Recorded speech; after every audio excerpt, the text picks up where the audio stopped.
তো মাননীয় সেনাবাহিনীর প্রধান স্যার, আপনার কাছে একটি কথা বলতে চাই, নেটওয়ার্ক ঠিক হবে, বাংলাদেশও ঠিক হবে, কিন্তু শিক্ষার্থীদের, কোমলমতি শিক্ষার্থীদেরকে যে গুলি করে হত্যা করা হয়েছে, সেই বাবা মায়ের বুক কিন্তু কখনোই পূর্ণ হবে না। যতই আমরা বলি না কেন সেনাবাহিনী সার্বভৌমত্ব রক্ষাকারী, জনগণকে বাঁচাতে না পারলে দেশের সার্বভৌমত্ব আপনারা কী বাঁচাবেন? এভাবে যদি ছাত্রছাত্রীকে নিজের দেশের নাগরিকরা হত্যা করেন, বহির্বিশ্ব কিন্তু একটা আন্তর্জাতিক চাপে পড়তে হবে। আর বহির্বিশ্ব কিন্তু অনেক জায়গায় দেখেছি রাষ্ট্রপ্রধানদের ফাঁসি হয় আন্তর্জাতিক আদালতে, সেনাবাহিনীর লোকের ফাঁসি হয়, বড় বড় ব্যক্তিদের ফাঁসি হয় আন্তর্জাতিক আদালত বলতে একটা কথা আছে। যে কোনো একটা ইস্যু হলেই ইস্যুটাকে বানানোর জন্য জামাত বিএনপি এই করছে সেই করছে, আমরা তো খতিয়ে দেখবো। আরে আওয়ামী লীগ যে হেলমেট পরে পুলিশের সাথে ছাত্রছাত্রীকে গুলি করেছে, ছুরি দিয়ে আঘাত করেছে, হকি স্টিক নিয়ে গেছে, রান্দাও নিয়ে গেছে, ছুরি নিয়ে গেছে, এগুলোকে আপনারা চোখে দেখেন না? সন্ত্রাস কারা? যা সরকারি দলের লোক ছাড়া বাংলাদেশে কেউ ইস্যু তৈরি করে না। একটা ইস্যু তৈরি করে যাতে ওইটাকে কিছু দামাচাপা দেওয়ার জন্য, যাতে ওইটার হাত থেকে কিছু বাঁচার জন্য। তো ছাত্রলীগ হঠাৎ করে উধাও হয়ে গেছে, ছাত্রলীগ কিন্তু নাই, বাংলাদেশে নাই। হঠাৎ করে উধাও হয়ে তার আত্মগোপনে যে তারা বিভিন্ন জায়গায় আগুন টাগুন লাগায় দেশের ক্ষয়ক্ষতি করেছে। ছাত্রছাত্রীরা ক্ষয়ক্ষতি করবে কেন? ছাত্রছাত্রীরা অনেক পুলিশকে হেফাজত করেছে, অনেক মানুষকে তারা হেফাজত করেছে, রক্তাক্ত ব্যক্তিকে তারা সেভ করেছে। তাদের ভিতরে মানবতা আছে, কারণ তারা শিক্ষিত জাতির ছেলে, শিক্ষিত সন্তান।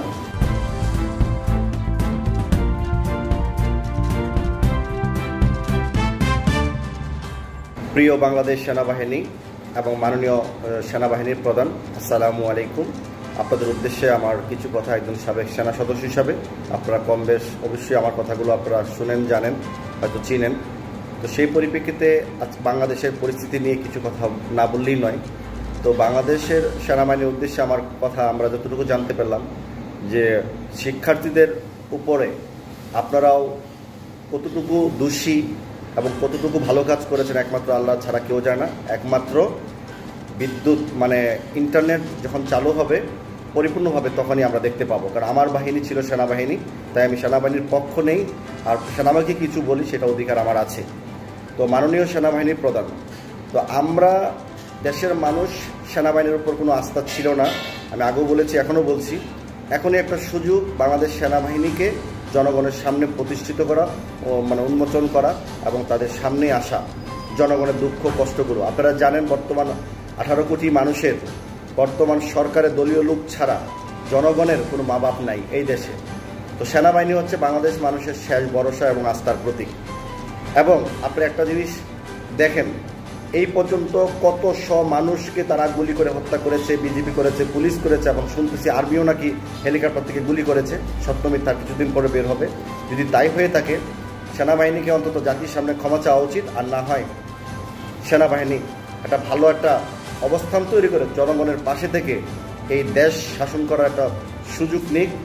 আপনারা জানেন 1990 সালে নুরুদ্দিন খান এনডিসি পিএসসি, উনিও সাবেক সেনাপ্রধান লেফটেন্যান্ট জেনারেল ছিলেন, ওনার ভূমিকাগুলো কীরকম ছিল এবং নাসিম সাহেবের ভূমিকা কী ছিল, 95 সালের।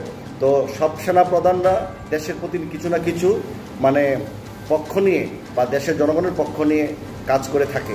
একমাত্র সাবেক সেনাপ্রধান জেনারেল আজিজ আহমেদ ছাড়া, উনি তো একজন রাষ্ট্রদ্রোহী, দেশদ্রোহী এবং সন্ত্রাসী পরিবারের মানুষ। দেশপ্রেম বলতে ওনার কোনো কিছুই নাই। এত বড় একটা পদ থাকার পরও উনি দেশের মানুষকে অত্যন্ত কষ্ট দিয়েছে, চিটিংগিরি করিয়েছে নির্বাচনকে কেন্দ্র করে।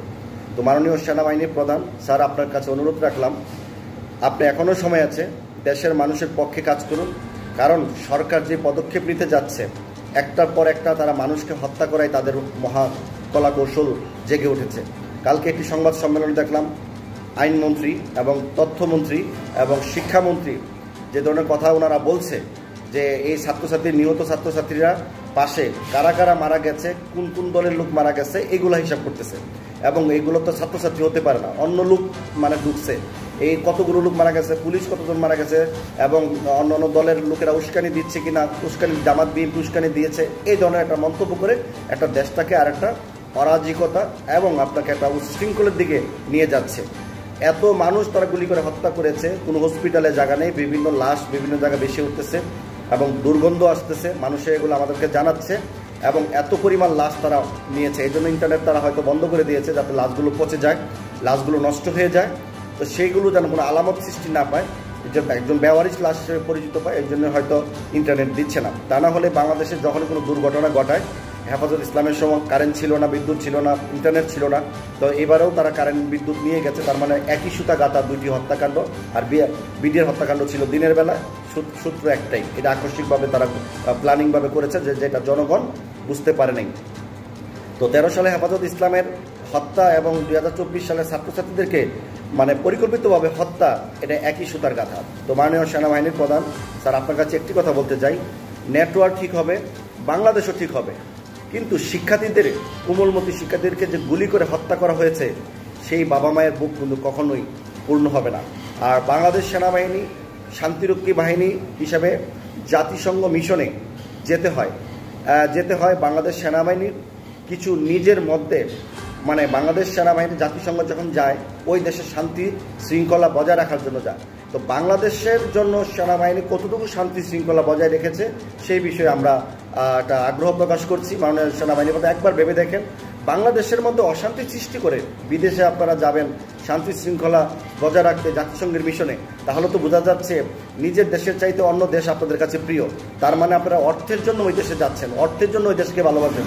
নিজ দেশকে যদি অর্থ দিত, এরকম মানে লক্ষ লক্ষ টাকা আপনাদেরকে দিত, তাহলে মানে নিজ দেশকে ভালোবাসতেন, কিন্তু নিজের দেশের জনগণকে আপনারা ভালোবাসতেন না। এটা একটা দুঃখ রয়েই গেল জনগণের মনে।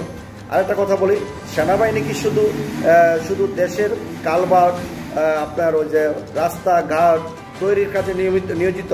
তারা কি দেশে কোনো দায়িত্ব নাই? তারা কি দেশের সার্বভৌমত্ব রক্ষাকারী নয়?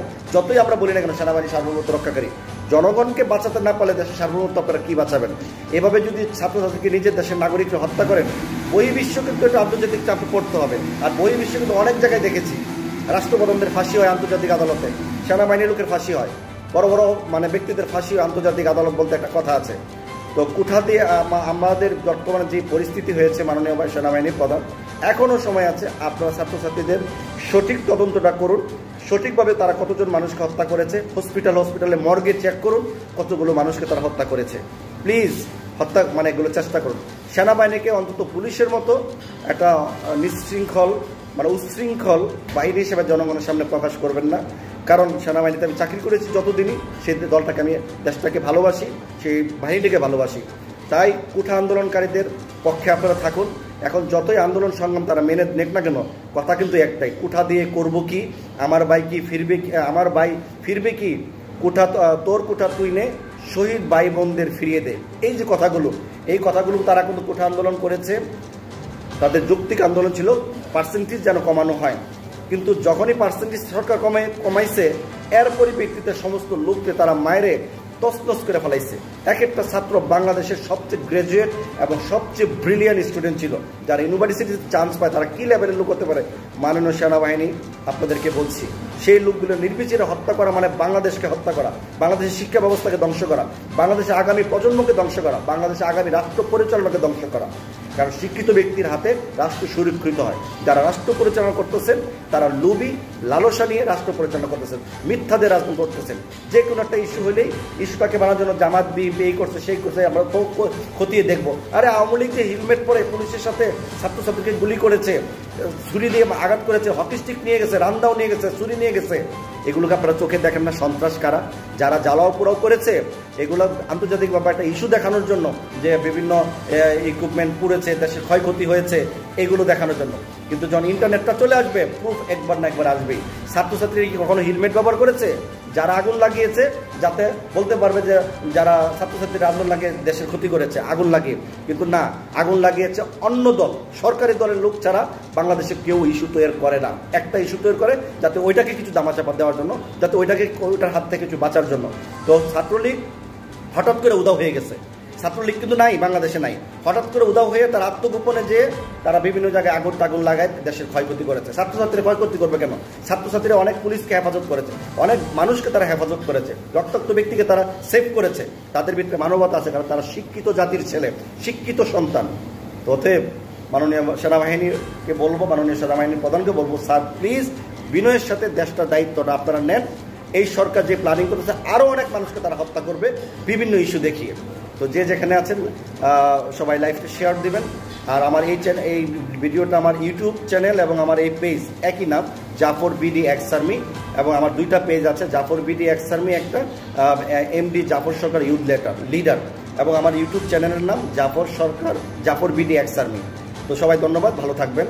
এবং মাননীয় সেনাবাহিনীর প্রধান, লাস্টবারের মতো আমি আপনাকে সেলুট জানাচ্ছি। প্লিজ আপনারা দেশের মানুষের পক্ষে কাজ করুন, এখনও সময় আছে। সেনাবাহিনী কোনো রাষ্ট্রের সরকারের গোলাম না, রাষ্ট্রের গোলাম, রাষ্ট্রের পক্ষে, রাষ্ট্রের পক্ষ মানে জনগণের পক্ষে কাজ করা, প্রজাতন্ত্রের জন্য কাজ করা।